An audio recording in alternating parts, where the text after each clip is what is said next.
John and Mary stood outside, a big old house, their new home. "It's nice," said Mary. John smiled. He was happy. They unlocked the front door and stepped inside. It was drafty. "Smells old," Mary said. John shrugged. "It'll be cozy." Days passed. The family had just moved into their new home, a charming old house with creaky floors and a lot of character.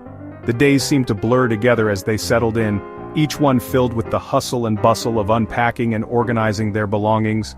They were unpacking boxes and arranging furniture. The living room was starting to look cozy, with the couch in place and family photos on the walls. The kitchen was almost functional, though there were still a few boxes left to unpack. The kids' rooms were filled with toys and laughter, making the house feel like a home. John found a door made of heavy wood at the end of the hall. It was an old, sturdy door that seemed out of place in the otherwise modernized home. The wood was dark and worn, with intricate carvings that hinted at its age. John felt a strange sense of curiosity and unease as he stood before it. "What's down there?" Mary asked. Her voice was tinged with both curiosity and concern. She had noticed the door earlier but hadn't given it much thought until now. The look on her face mirrored John's feelings. There was something about the door that demanded their attention. John shook his head. "Don't know." He had no idea what lay behind the door. The previous owners hadn't mentioned a basement and there was no key in sight. The mystery of the door gnawed at him, making him even more determined to find out what was behind it. He tried the handle. It was locked. The door didn't budge, not even a little. John jiggled the handle a few more times, hoping it would give way, but it remained steadfastly shut. He could feel the weight of the door, solid and unyielding, as if it were guarding something important. He felt a chill, strange. A sudden, inexplicable coldness washed over him, sending shivers down his spine. Goosebumps prickled his skin, and he couldn't shake the feeling that something was watching him from the other side of the door. The air around him seemed to grow heavier, filled with an eerie silence that made his heart race. What could be behind that door? That night they heard it, a scratching sound from below. "Did you hear that?" Mary whispered. John listened. Silence. "Probably mice," he said, but he felt uneasy. He couldn't sleep. The next day, more noises. Thumps. Banging. John was worried. John went to the basement door. The smell hit him. Damp earth. He found an old key. He put it in the lock. His hand trembled. He took a deep breath and turned the key. The lock clicked open. John pushed the door open. Darkness. He flicked the light switch. Nothing. The bulb was dead. He stepped inside. Musty air. Then he saw it. A figure, standing in the shadows, watching him.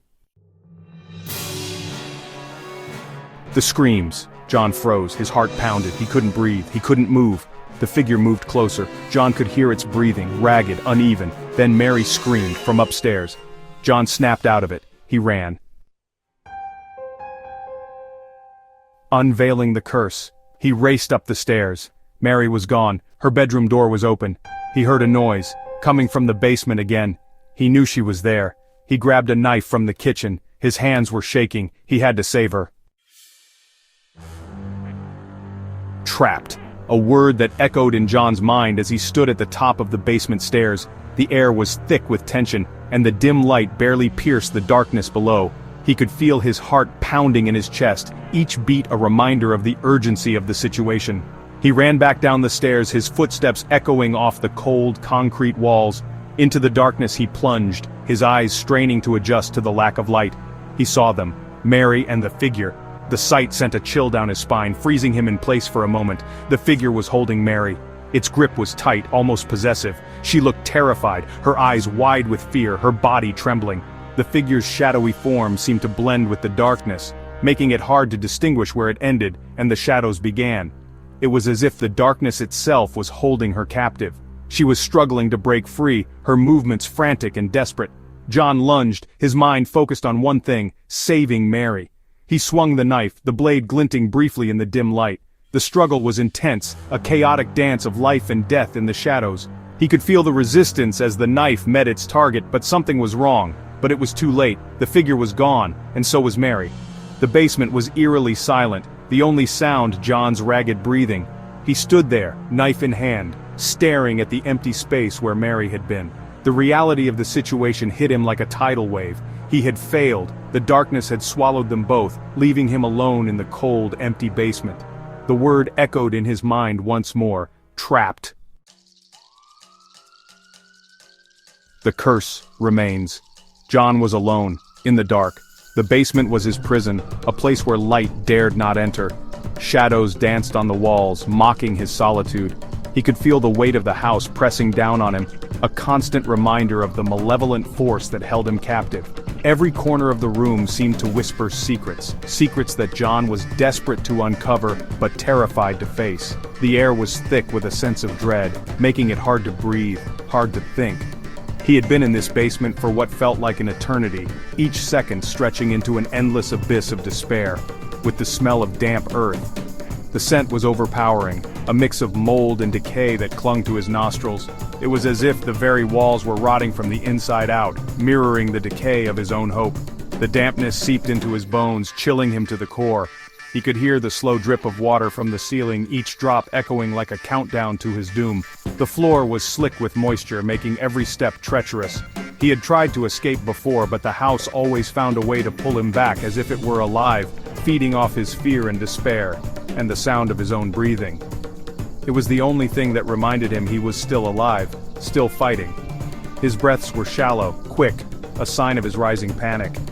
He strained his ears, trying to catch any other sound, any sign that he was not alone, but all he could hear was the rhythmic thump of his own heart, pounding in his chest like a drum. The silence was oppressive, a heavy blanket that threatened to smother him. He had never felt so isolated, so completely and utterly alone. The darkness seemed to close in on him, pressing against his skin, making it hard to breathe. He knew the truth now. The house was cursed, and he was trapped. Forever. The scratching started again. It was a sound that had haunted his dreams, a relentless reminder of the malevolent force that held him captive. He had tried to convince himself it was just mice, but deep down, he knew the truth. The scratching was too deliberate, too sinister. It was as if something was trying to claw its way into his very soul. He could feel the hairs on the back of his neck stand up, a primal response to the danger that lurked in the shadows. He wanted to run, to escape, but his legs felt like lead, rooted to the spot by an invisible force. This time he knew it was not mice. The sound was too deliberate, too menacing. It was as if something was trying to communicate with him, to let him know that it was coming. He could feel the vibrations through the floor, a steady rhythm that matched the pounding of his heart. The scratching grew louder, more insistent, as if whatever was on the other side of the wall was growing impatient. He wanted to scream, to shout for help, but he knew it would be futile. No one could hear him down here. No one could save him from the curse that had claimed his soul. It was coming for him. He could feel its presence, a cold, malevolent force that seemed to seep into his very being. The air grew colder, the darkness more oppressive.